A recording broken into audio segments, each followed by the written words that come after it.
আজ মাঘের শেষ দিন। একদিকে শীত যেমন বিদায় নিচ্ছে, অন্যদিকে বেড়ে গেছে আবহাওয়া পরিবর্তনজনিত রোগব্যাধি। এ নিয়ে বিস্তারিত জানাতে আমাদের সাথে যুক্ত হচ্ছেন সাতক্ষীরা থেকে আমাদের সহকর্মী শরীফুল্লাহ কায়সার সুমন। সুমন, সাতক্ষীরা আবহাওয়া কি পরিবর্তন দেখছেন? এর ফলে রোগব্যাধি বেড়েছে কিনা আমাদের জানাবেন। সুপ্তি দাঁড়িয়ে আছি সাতক্ষীরা সদর হাসপাতালের সামনে।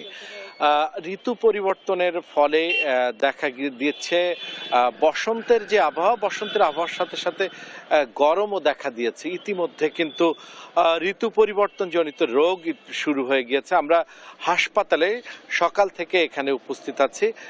ইতিমধ্যেই ঋতু পরিবর্তন জনিত বিভিন্ন রোগ দেখা দিয়েছে, বিশেষ করে হাম, পক্স, এগুলো ইতিমধ্যে শুরু হয়ে গিয়েছে এবং এই জনিত রোগে আক্রান্তদের সংখ্যাও বাড়ছে আস্তে আস্তে, এবং যার ফলে হাসপাতালে কিন্তু সেই রোগীদেরও চাপ বাড়তে শুরু করেছে।